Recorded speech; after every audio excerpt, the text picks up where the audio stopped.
প্রতিটা মানুষেরই তার ব্যক্তিগত একটা সম্পদ থাকে, আর সেই সম্পদটাকে আপনি মনে করছেন টাকা পয়সা। আমার কাছে এরকম মনে হয় না।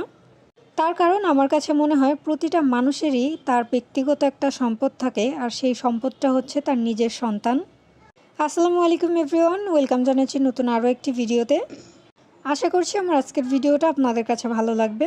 যেটা বলছিলাম আপনাদের সঙ্গে, প্রতিটা মা বাবার কাছেই কিন্তু তার সন্তান পরম যত্নের।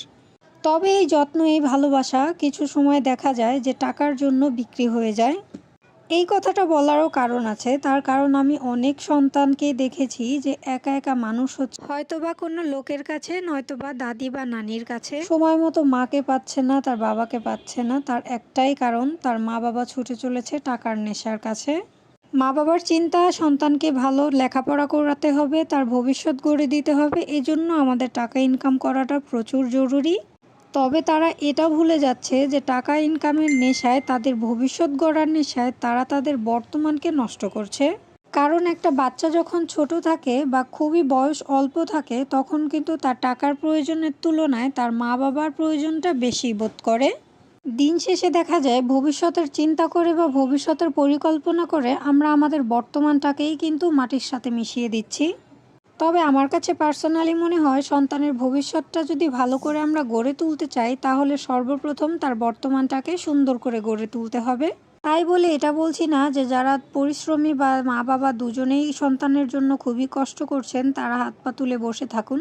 তবে আমার কাছে এটাই মনে হয় যে সন্তানকে টাকা ইনকামের পাশাপাশি তাকেও কিছুটা সময় দিন, তাকেও কিছুটা মূল্য দিন।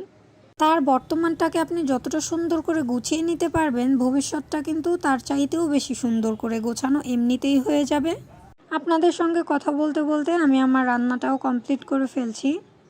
জানি না আমার কথাগুলো এবং আমার ভিডিওগুলো কোনোটাই আপনাদের কাছে ভালো লাগে কিনা। যদি ভালো লেগে থাকে অবশ্যই পাশে থাকবেন, আর যদি ভালো না লেগে থাকে অবশ্যই স্কিপ করবেন। আর একটা কথা, আমার মতো আপনারাও যারা ফেসবুক পেজ বা ইউটিউবে নতুন, তারা কিন্তু আমাকে কমেন্ট করে জানাতে পারেন। ইনশাল্লাহ আমি কিন্তু আপনাদের পাশে থাকব।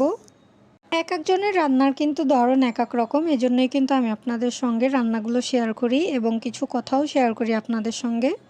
আশা করছি আমার আজকের ভিডিও আপনাদের একটু হলেও ভালো লেগেছে। আর যারা ভিডিওটা এ পর্যন্ত দেখেছেন তাদেরকে অসংখ্য ধন্যবাদ। সবাই সুস্থতা কামনা করে আজকের মতো বিদায় নিচ্ছি। আল্লাহ হাফেজ।